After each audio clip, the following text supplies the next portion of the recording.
오늘 우리에게 주시는 하나님 말씀은 요한복음 14장 6절 말씀입니다. 이어서 디모데전서 2장 5절 6절 말씀입니다. 먼저 요한복음 14장 6절 말씀 읽도록 하겠습니다.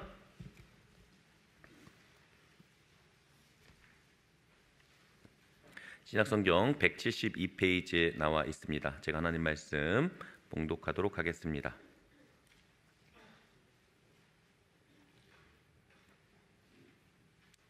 예수께서 이르시되 내가 곧 길이요 진리요 생명이니 나로 말미암지 않고는 아버지께로 올 자가 없느니라. 디모데전서 2장 5절 6절 말씀입니다. 하나님은 한 분이시요 또 하나님과 사람 사이의 중보자도 한 분이시니 곧 사람이신 그리스도 예수라. 그가 모든 사람을 위하여 자기를 대속물로 주셨으니 기약이 이르러 주신 증거니라. 아멘. 여러분 한 주간 동안 잘 지내셨습니까? 네, 우리 같이 인사 좀 나누실까요? 앞뒤 좌우에 계신 분들과 인사 좀 하시죠. 반갑습니다. 잘 오셨습니다. 주님의 은혜와 평강이 함께 하시기 바랍니다. 네.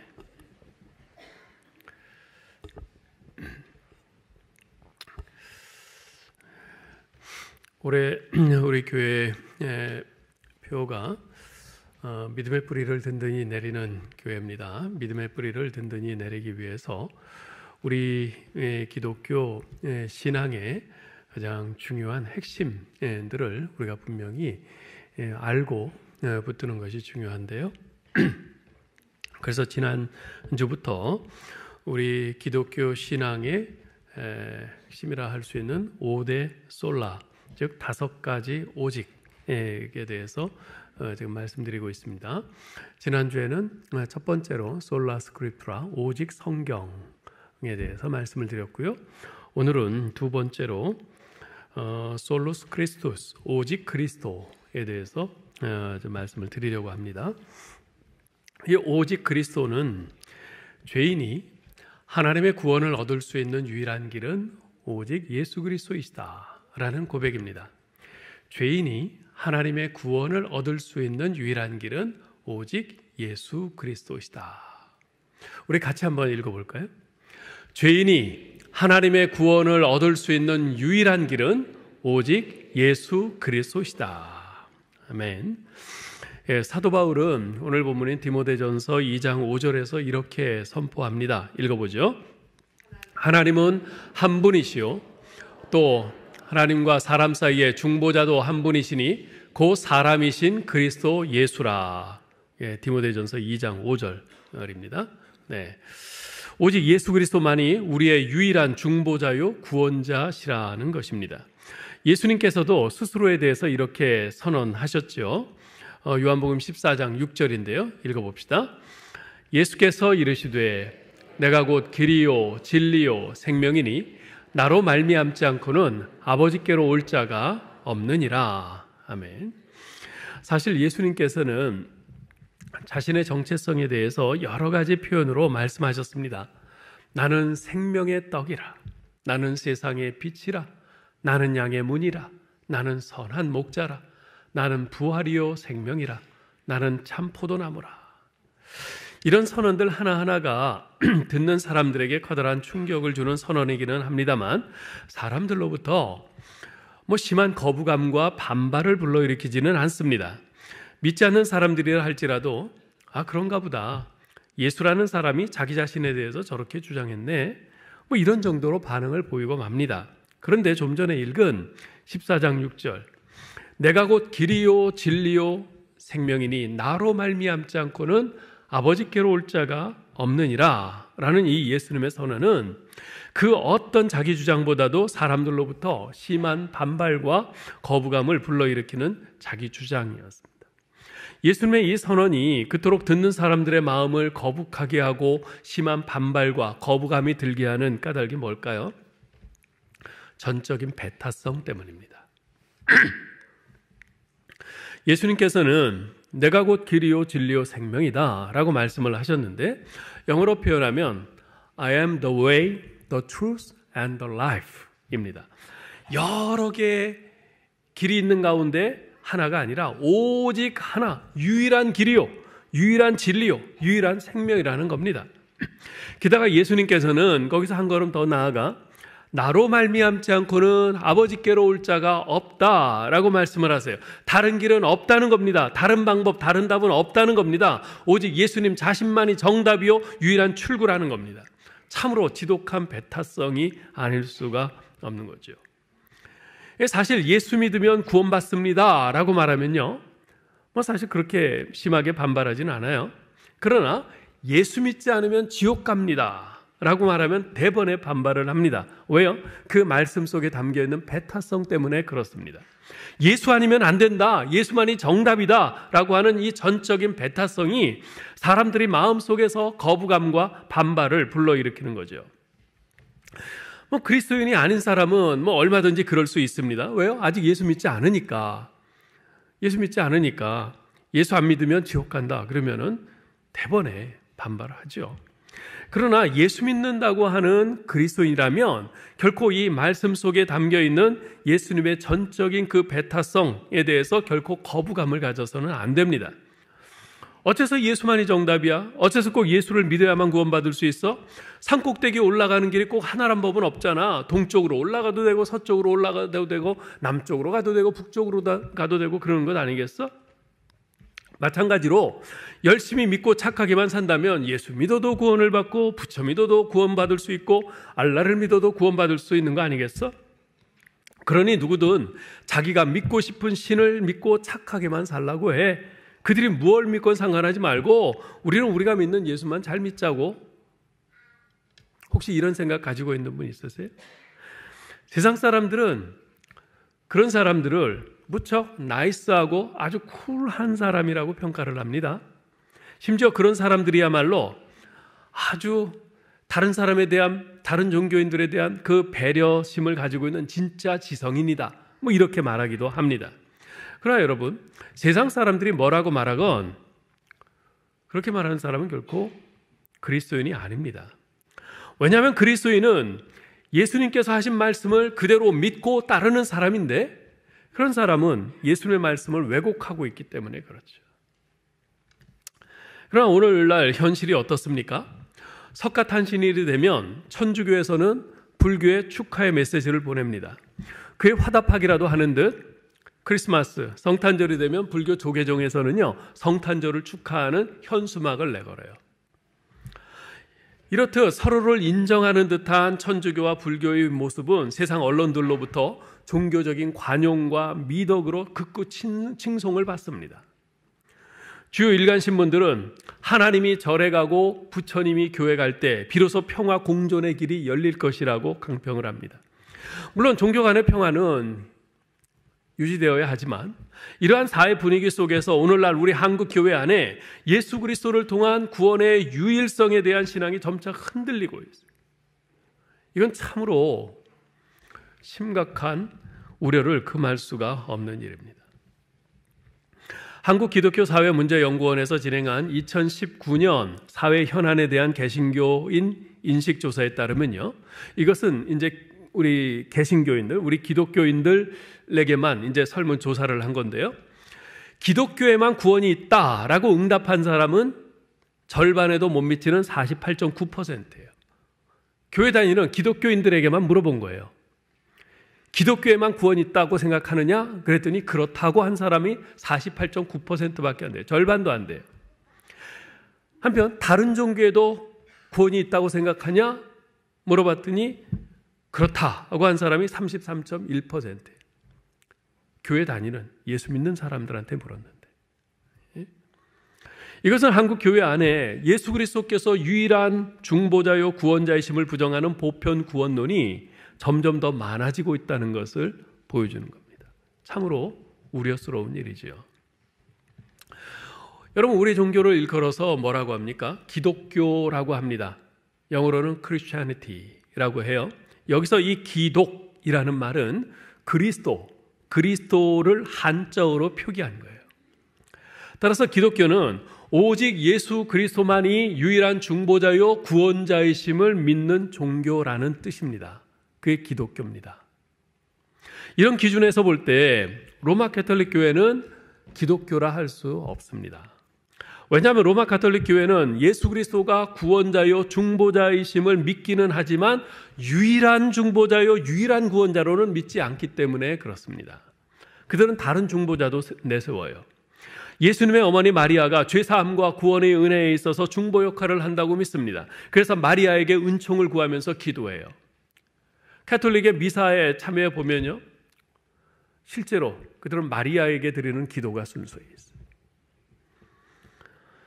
또한 신자들은 금식이나 고해성사, 선행 등을 통해서 공로를 쌓고 그것으로 하나님께 나아갈 수 있다고 가르칩니다. 게다가 선행에 탁월한 그 과거의 그 성인들은 자신의 공로로 구원에 이를 수 있다고 합니다.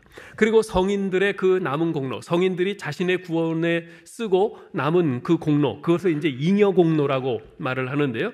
그 잉여 공로를 다른 사람이 받을 수도 있다, 이렇게 가르칩니다.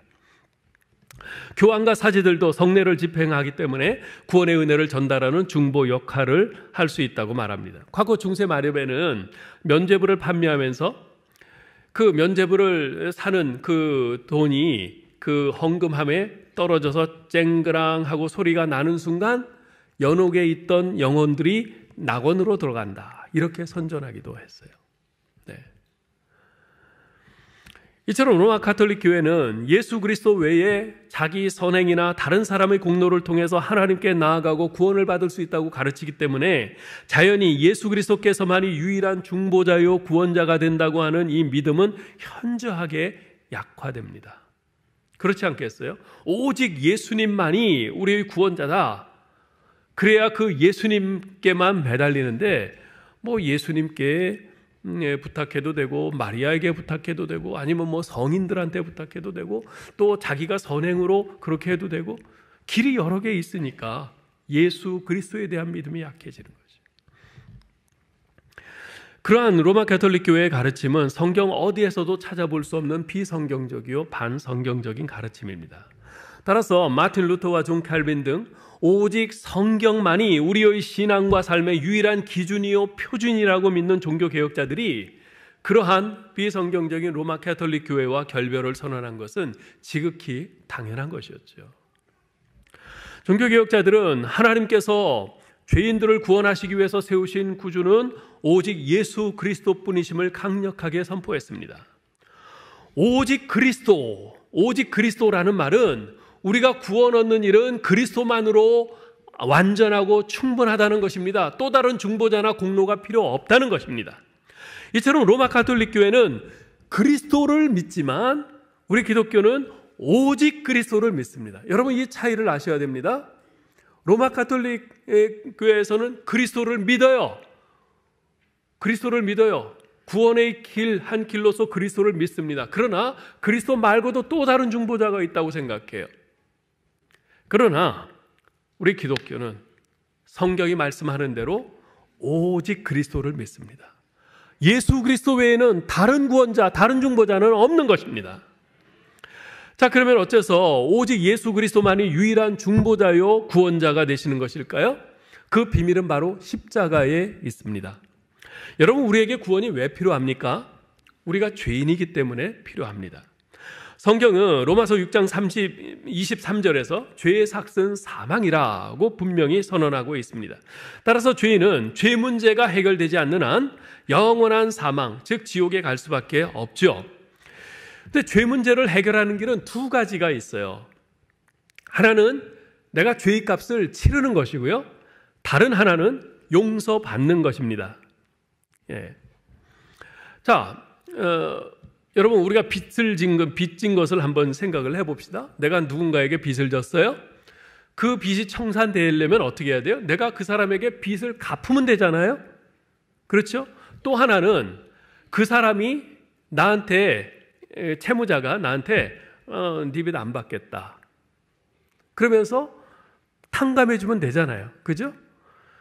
이렇게 내가 갚거나 아니면 탕감 받거나 이 둘 중에 하나의 방법이 있는 거예요. 자, 그런데 이 죄의 값은 오직 죽음으로만 치를 수 있기 때문에 내가 그 죄의 값을 치른다고 하는 것은 사실 해결 방법이 아닙니다. 왜냐하면 죽으면 끝이잖아요. 내가 죽으면 끝이잖아요. 내가 죽음으로써 죄값을 치를 수는 있는데 그러면 나는 끝이거든요. 그건 의미가 없죠. 자, 그렇다면 죽지 않고 해결할 수 있는 방법을 찾아야 되는데 그게 뭡니까? 바로 하나님께서 용서해 주시는 것이에요. 우리 인생의 재판장이신 하나님께서 용서해 주시면 됩니다. 죄는 오직 하나님의 용서로만 해결될 수 있습니다. 자, 그런데 여기서 한 가지 질문이 제기될 수 있어요. 죄 문제를 해결하는 유일한 길은 바로 하나님의 용서라고 했는데, 그렇다면 하나님께서 우리의 죄를 그냥 용서해 주시면 되지 어째서 예수님께서 굳이 십자가에서 죽으셔야만 했느냐 하는 것입니다. 이 질문은요, 어째서 우리 기독교의 핵심 메시지가 평화를 상징하는 비둘기나 사랑을 상징하는 하트가 아닌 피로 물든 끔찍한 십자가여야 하는가, 이것을 생각하게 합니다. 이에 대한 대답은 God's justice, 하나님의 공의입니다.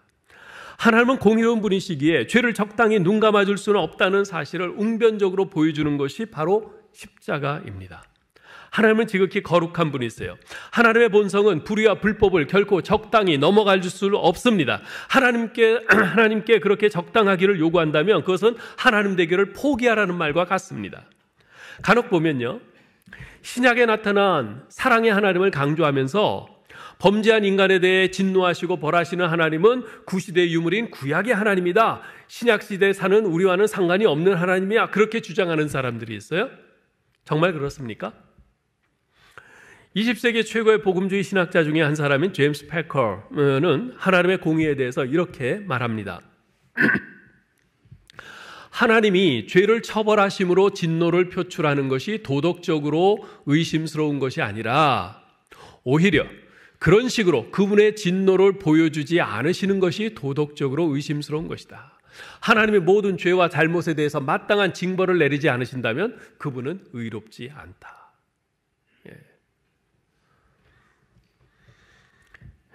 맞는 말이죠. 하나님은 온 우주를 만드신 창조주시며 또한 다스리시는 재판관이세요. 그런 분이 죄를 적당히 눈 감아주면 이 죄 지은 사람을 그냥 보는 듯 마는 듯 그냥 지나가 버린다면 그것은 재판관의 자질이 의심스러운 것이죠. 아니, 재판관의 자격이 없는 것입니다. 또 다른 복음주의 신학자인 마이클 그린도 비슷한 말을 합니다. 하나님이 어떠한 대가도 요구하지 않고 단순히 그냥 용서하시는 분이라면 이것은 철저한 무관심이다. 이것은 옳고 그름의 구별을 말살시키고 선한 것도 괜찮고 악한 것도 상관없다는 식으로 말하는 매우 나쁜 것이다. 맞습니다. 하나님께서 이 죄악을, 악한 것을 문제 삼지 않으신다면 자연히 우리는 어떻게 되겠어요? 굳이 선을 행하며 그렇게 살 필요가 있겠어요? 그죠? 그냥 내 감정이 시키는 대로, 기분 내키는 대로 그냥 살면 되는 것이지. 선을 행해야겠다는 우리 동기도 말살되고 맙니다. 우주의 창조자요 다스리시고 심판하시는 재판장이신 하나님께서는 선한 것이나 악한 것이나 그분께 아무런 의미가 없다면 어느 누가 선한 행동을 하겠어요? 그렇게 되면 가뜩이나 온갖 죄악들로 몸살을 앓고 있는 이 세상은 완전한 혼란과 무질서와 어둠에 잠기게 될 것입니다. 그것을 생각한다면 악에 대한 하나님의 진노와 심판은 우리 인간을 괴롭게 하는 것이 아니라 오히려 축복임을 깨닫게 됩니다. 왜냐하면 그냥 놔두면은 어떻게 돼요? 그냥 놔두면 계속해서 악한 길로 갈 텐데 하나님께서 그것에 대해서 우리를 따끔하게 치시고 징계하시고 그렇게 됐을 때 우리가 이렇게 하면 안 되는구나 깨닫고 바르게 서는 것 아니겠어요? 축복인 거죠. 우리가 자녀를 키우다 보면요, 이것이 진리임을 절감하게 됩니다. 오늘날 많은 부모들은 자기 자녀들이 잘못할 때 거의 회초리를 들지 않아요. 물론 매사에 회초리를 드는 것이 능사는 아니겠지만 문제는 요즘에는 자기 자녀들이 밖에 나와서 함부로 행동하고 잘못을 해도 나무라고 책망하기는커녕 오히려 아이 기를 죽이면 안 된다고 하면서 오냐 하는 부모들이 너무나 많아요. 지하철에서 이리저리 뛰면서 아나무인격으로 행동하는 아이를 두고 보다 못해서 노인이 얘야 그러면 안 된다 그렇게 나무라자 그 아이의 엄마인 젊은 여성이 그 노인에게 왜 남의 아이 기를 죽이냐면서 오히려 바락바락 대듭니다. 학교에서 수업 시간에 친구와 장난치면서 수업을 방해한 학생을 교사가 손바닥을 때려요. 체벌을 하죠. 그러면 부모가 학교에 찾아와서 그 교사 무릎 꿇리고는 네가 뭔데 남의 집 귀한 자식을 때려? 그러면서 교사의 뺨을 때립니다. 지금 말씀드린 건 지어낸 얘기가 아니라 실제로 벌어지고 있는 일들이에요. 이렇게 사랑이라는 미명하에 잘못에 대한 징계 없이 제멋대로 자란 아이가 훗날 어떤 인격의 소유자로 이 세상에 나서겠습니까? 혹시 머리는 좋아서 공부는 잘하고 가정 배경은 빵빵해서 이 사회에서도 성공하고 높은 자리 한 자리 차지할지는 모르겠어요. 그렇지만 자기중심적인 그 미성숙한 인격으로 인해서 주변 세상과 사람들은 얼마나 큰 몸살을 앓겠습니까? 잠언 13장 24절에선 매를 아끼는 자는 그의 자식을 미워함이라. 자식을 사랑하는 자는 근실이 징계하느니라 라고 말씀합니다. 잘못하는 자녀에게 회초리를 들고 징계할 줄 아는 사랑, 그것이 사랑이요 자녀에 대한 축복입니다. 우리 하나님은 이런 분이세요. 그래서 범죄한 우리 인간에 대한 하나님의 진노와 심판은 우리 인간의 불행이 아니라 축복인 거죠. 자, 이렇듯 악에 대한 하나님의 진노와 심판, 즉 하나님의 공의를 선명하게 보여주고 있는 것이 바로 그리스도의 십자가인 것입니다. 십자가를 볼 때 우리는 하나님의 사랑을 생각합니다. 그러나 그 십자가가 사랑의 십자가가 되는 것은 그 십자가가 우리를 위한 예수 그리스도의 희생의 십자가로 인식될 때입니다. 십자가에서 죽으신 예수 그리스도의 죽음이 하나님의 공의를 만족하기 위한 대속의 죽으심을 우리가 확실히 인식하게 될 때 그 십자가는 진정 사랑의 십자가로 다가오게 되는 것이죠. 로마서 3장 23절 24절은 이 사실을 우리에게 분명히 말해줍니다. 한번 읽어볼까요? 모든 사람이 죄를 범하였음에 하나님의 영광에 이르지 못하더니 그리스도 예수 안에 있는 속량으로 말미암아 하나님의 은혜로 값없이 의롭다 하심을 얻은 자 되었느니라. 아멘. 모든 사람은 그 죄로 말미암아 하나님과의 관계도 깨어지고 하나님의 형상도 파괴되고 하나님께서 주신 영광스러운 사명도 잃어버렸습니다. 한마디로 비참한 존재요, 망할 존재요, 죽을 존재로 추락하고 만 겁니다. 그런데 예수 그리스도 안에 있는 속량으로 말미암아, 즉 예수 그리스도께서 자기 몸, 자기 생명으로 우리의 죄값을 대신 치르심으로 말미암아 우리가 비참한 존재에서 영광스러운 존재로, 망할 존재에서 복된 존재로, 죽을 존재에서 영원히 살 존재로 회복된 거죠. 자, 그런데 우리를 그렇게 회복시켜준 동인이 된 예수 그리스도의 속량에 대해서 이어지는 로마서 3장 25절 26절에서는 이렇게 구체적으로 설명하고 있습니다. 읽습니다. 이 예수를 하나님이 그의 피로써 믿음으로 말미암는 화목제물로 세우셨으니 이는 하나님께서 길이 참으시는 중에 전에 지은 죄를 간과하심으로 자기의 의로우심을 나타내려 하심이니 곧 이때에 자기의 의로우심을 나타내사 자기도 의로우시며 또한 예수 믿는 자를 의롭다 하려 하심이라. 자, 그냥 언뜻 이렇게 금방 잘 들어오지 않는 말씀인데요. 그래서 우리가 좀 찬찬히 이렇게 잘 들여다봐야 합니다. 여기에 우리가 눈여겨봐야 할 중요한 표현이 두 개 있어요. 하나는 이 예수를 하나님이 그의 피로써 화목제물로 세우셨다는 것입니다. 화목제물은 범죄한 인간이 하나님의 진노를 진정시키고 하나님과의 관계를 회복할 수 있도록 하기 위해서 드리는 제물입니다. 자, 보세요. 누가 가해자입니까? 범죄한 우리 인간이 가해자예요. 우리 인간이 하나님께 범죄했어요. 우리가 가해자예요. 하나님은 말하자면 피해자인 거죠. 자, 그러면 가해자인 우리 인간이 먼저 하나님께 용서를 구하고 사죄의 손을 내밀어야 합니다. 그것이 마땅한 거죠. 자, 그런데 하나님께서 죄인된 우리 인간들과 화목하시기 위해서 먼저 화해의 손을 내미셨어요. 말하자면 피해자인 그분이 가해자인 우리 인간에게 먼저 화해의 손을 내미신 겁니다. 어떻게 해요? 친히 독생자 예수 그리스도를 십자가의 화목제물로 내어주시면서 그렇게 화해의 손을 내미신 거예요.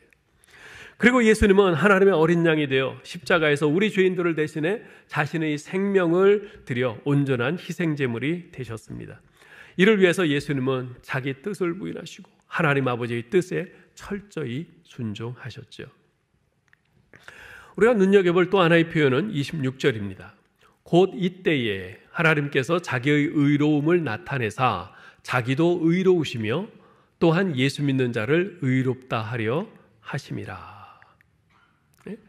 하나님께서 예수 그리스도를 십자가에 죽게 하신 이유가 자기도 의로우시고 또한 예수 믿는 자를 의롭다 하시기 위해서라고 말씀합니다. 말하자면 윈윈 하시기 위해서. 즉 예수 그리스도의 십자가의 죽으심을 통해서 첫째로 죄를 반드시 심판하시는 하나님의 공의로우심이 만족되었고, 둘째로 죄 때문에 죽을 수밖에 없는 우리의 죄 문제가 해결되고 구원받게 되었다는 겁니다. 결국 예수 그리스도의 십자가는 죄인에 대해서 결코 적당히 눈 감아줄 수 없는 하나님의 공의와 나를 절망의 구렁텅이에서 빠져나올 수 없도록 내 목을 움켜쥐고 있는 나의 죄 문제를 한꺼번에 해결한 하나님의 그야말로 신의 한 수였던 것입니다. 그렇습니다. 예수님은 여러분과 저, 우리 죄인을 대신하여 죽으신 겁니다. 죄 문제가 없었다면 그리스도의 십자가는 필요 없었을 겁니다. 그래서 십자가의 의미에 대해서 누군가 이런 말을 했어요. 어떤 문제의 심각성의 정도는, 어떤 문제가 얼마나 심각한가 그 정도는 그 문제에 대한 해결책의 강도로 알 수 있다. 문제가 크면 해결책도 클 것이다. 인간의 죄의 문제가 작은 것이었다면, 사소한 것이었다면 하나님은 한 권의 책을 그냥 던져주실 수도 있었을 것이다. 그러나 하나님은 아들을 보내셨다. 하나님이신 아들을 보내셨다. 그것은 이 죄의 문제가 얼마나 크고 심각한지를 우리에게 알려주는 반증이다. 하나님께서는 구약의 제사 제도를 통해서 인간의 죄 문제가 얼마나 심각한지 보여주셨습니다. 죄진 사람들은 하나님 앞에 나올 때마다 소나 양 등 짐승을 가지고 나와서 거기에 자기가 안수를 하고 죽여야 했어요. 그 제물은 죽임을 당하고 각이 뜨고 번제단에서 다 태워졌어요.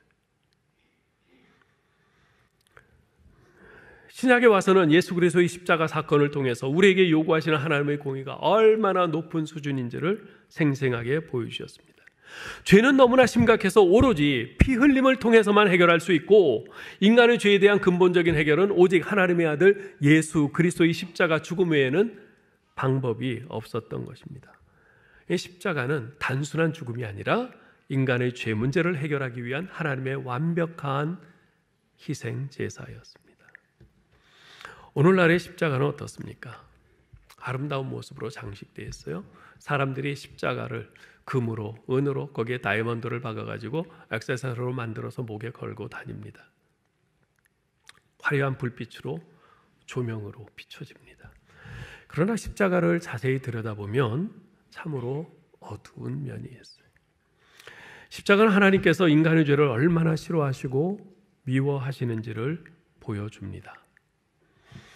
오늘날 우리의 문제는 죄의 심각성을 인식하지 못하기 때문에 이 십자가가 주는 하나님의 공의의 메시지를 무시하고 살아간다는 것입니다. 죄는 단순히 다른 사람을 괴롭히고 힘들게 하는 그런 정도의 문제가 아닙니다. 죄의 깊은 곳에는요, 하나님과의 관계가 놓여 있어요. 죄는 근본적으로 인간이 하나님을 거부하고 떠난 데서 시작됩니다. 그래서 영국의 마틴 로이드 존스 목사님은 이런 지적을 해요. 죄는 단지 어떤 잘못된 행동을 저지른 것으로만 생각하지 마십시오. 죄의 근본 뿌리는 하나님께 대한 불순종과 거역의 마음입니다. 죄란 하나님께 대한 반역 행위입니다. 여러분, 제가 지금 말씀드리는 둘 중에 어느 것이 더 심각한 죄일까요? 아이가 아버지에게 거짓말하고 아버지 지갑에서 돈을 훔쳐서 마구 쓴 것, 그것하고, 아니면 아버지한테 당신이 무슨 내 아버지야, 내 인생과 상관하지 마, 나는 나 하고 싶은 대로 하면서 살 거야, 그러는 거하고 어느 게 더 심각한 죄일까요? 당연히 아버지를 인정하지 않고 거역하는 것이 더 심각한 죄 아니겠어요? 마찬가지입니다. 거짓말하거나 도둑질하거나 간음이나 살인죄, 이것도 물론 큰 죄입니다. 그러나 가장 큰 죄는, 가장 근본적인 죄는 바로 하나님을 거부하고 인정하지 않는 겁니다. 나를 만드신 나의 창조주이신 하나님, 그분을 인정하지 않는 것이 하나님의 피조물인 인간이 창조주이신 하나님을 거부하는 것만큼 큰 죄는 없는 것입니다.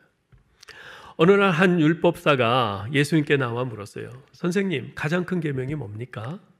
그러자 예수님께서는 즉시 이렇게 말씀하셨습니다. 같이 읽어볼까요? 내 마음을 다하고 목숨을 다하고 뜻을 다하여 주 너의 하나님을 사랑하라. 아멘. 이것이 인간이 지켜야 할 가장 크고 첫째 되는 계명이라고 하셨습니다. 그러므로 전심으로 하나님을 사랑하지 않는 사람은 인간이 지켜야 할 가장 큰 계명을 어겼으니 인간이 지을 수 있는 가장 큰 죄를 지은 것입니다.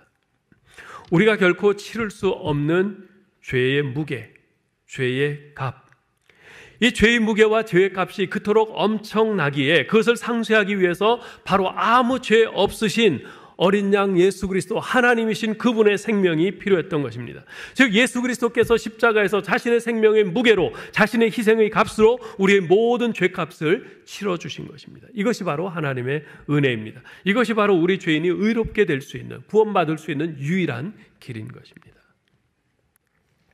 자, 그렇다면 다시 처음으로 돌아가서 생각해 볼까요? 디모데전서 2장 5절에서는 하나님과 사람 사이의 중보자는 오직 한 분이시니 곧 사람이신 예수 그리스도라 그랬어요. 여기서 사람이신 예수 그리스도라고 하는 것은 사람으로 이 땅에 오신 예수 그리스도라는 말입니다. 어째서 예수 그리스도가 유일한 중보자요 구원자이십니까?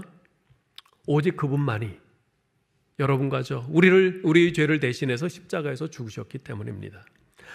마리아가 우리를 대신해서 십자가에서 죽었습니까? 아닙니다. 성인들이 우리를 대신해서 십자가에서 죽었습니까? 아닙니다. 교황이나 사제들이 우리를 대신해서 십자가에서 죽었나요? 아니요. 석가모니가 우리를 대신해서 십자가에서 죽었습니까? 아니요. 신천지 교주 이만희가 우리를 대신해서 십자가에서 죽었나요? 아닙니다. 하나님의 교회 교주 안상홍이 우리를 대신해서 십자가에서 죽었습니까? 아니에요.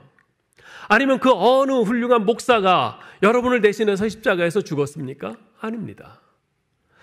그 누구도 우리를 대신해서 십자가에서 죽은 사람은 없습니다. 오직 예수 그리스도 그분만이 하나님이신 그분만이 이 땅에 인간의 몸으로 오셔서 우리를 긍휼히 여기시고 우리 죄를 대신해서 우리 죄의 짐을 지고 십자가에서 대신 죽으셨어요. 내가 죽어야 하는 그 자리에 예수님이 대신 죽어주셨어요. 오직 예수님만이 그 일을 하셨어요. 그렇기 때문에 오직 예수 그리스도만이 우리의 중보자요 구원자이십니다. 그 누구도, 다른 그 누구도 우리의 중보자요 구원자가 될 수 없습니다. 오직 예수 그리스도만이 나의 죄를 짊어지시고 나를 대신하여 십자가에서 자신의 생명을 내어주신 그분만이 나의 유일한 중보자요 구원자이십니다. 이 예수 그리스도를 오직 그리스도라는 이 믿음으로 굳게 붙잡는 저와 여러분 될 수 있기를 주님의 이름으로 축원합니다. 이 오직 그리스도라는 주제에 꼭 맞는 찬송이 바로 찬송가 494장인데요. 오늘은 이 찬송을 결단의 찬송으로 대신 부르겠습니다. 반주 좀 해주세요. 494장. 여러분 가사를 한자 한자 곱씹으면서 오직 그리스도를 바라보는 이 믿음으로 같이 부르면 좋겠습니다.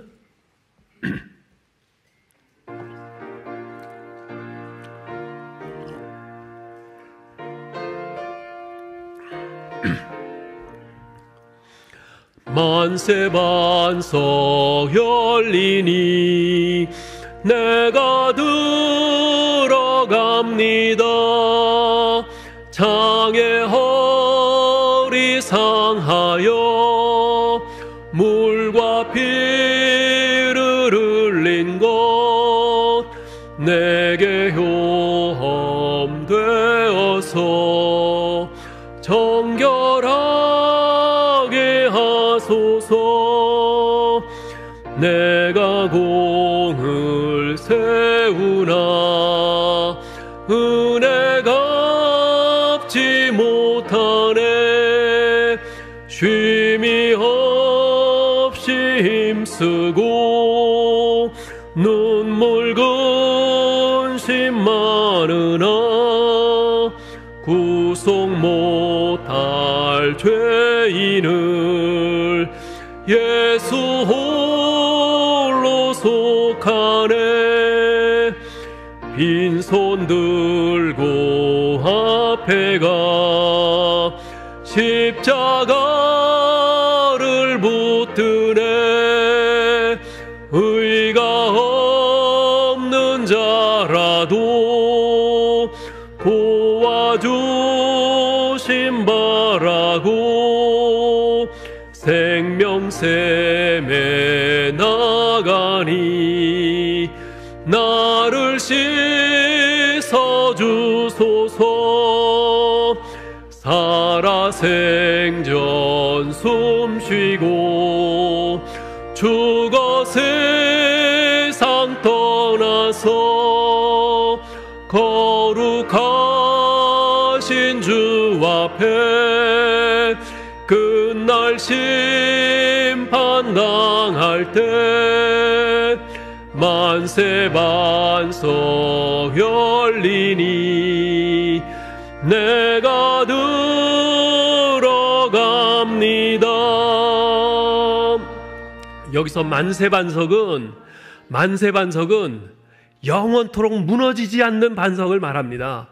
우리의 든든한 구원을 보장해주는 유일한 반석, 곧 예수 그리스도를 의미합니다. 예수 그리스도만이 여러분과 제가 의지할 우리의 유일한 구원자가 되시는 든든한 영원한 반석인 줄 믿습니다. 우리 다 같이 일어나서 우리 다시 한번 부르겠습니다.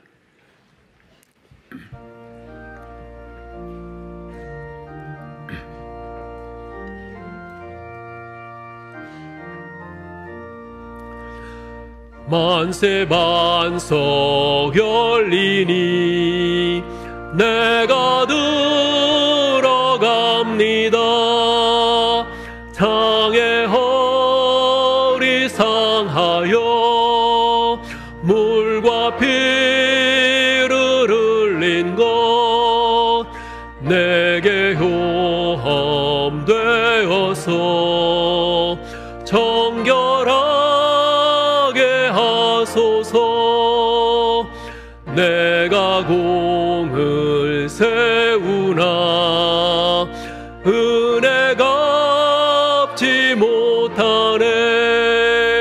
쉼이 없이 힘쓰고 눈물 근심 많으나 구속 못할 죄인을 예수 홀로 속하네. 빈손 들고 앞에 가 십자가를 붙드네.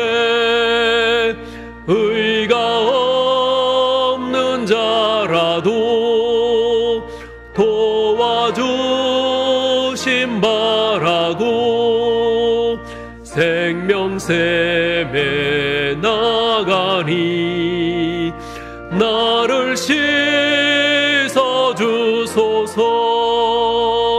살아생전 숨쉬고 죽어 세상 떠나서 거룩하신 주 앞에 끝날 심판 당할 때 만세 반석 열리니 내가 들어갑니다. 아멘.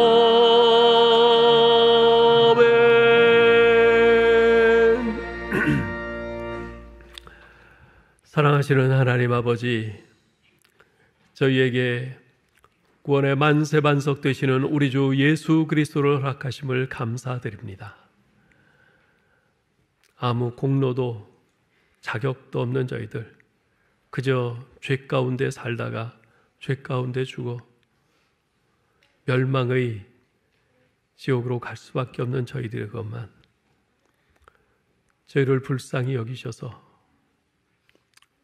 이 땅에 인간의 몸으로 오시고 십자가에서 자기 생명을 내어주신 예수 그리스도로 말미암아 우리의 모든 죄가 다 용서받고 새 생명을 얻어 이제 하나님의 자녀로 살게 되었으니 감사 또 감사합니다.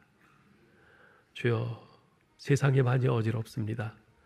그래서 오직 예수 그리스도 말고도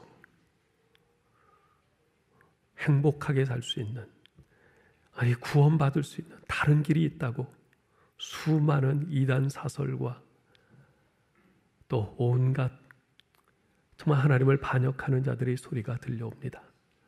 아버지여, 오직 성경이 말씀하신 대로 오직 예수 그리스도만이 내가 그 위에 딛고 설 든든한 만세 반석, 구원의 반석임을 믿고 오직 그리스도만을 믿음으로 붙잡고 주님을 의지하여 살아가는 저희들 되게 하여 주시옵소서. 주께서 베풀어 주신 이 귀한 구원의 은혜를 가벼이 여기지 말고 오늘도 오직 예수 그리스도 이 믿음으로 주님께만 순종하며 주님의 기쁘신 뜻을 위하여 살아가는 우리 모두 되게 하여 주옵소서.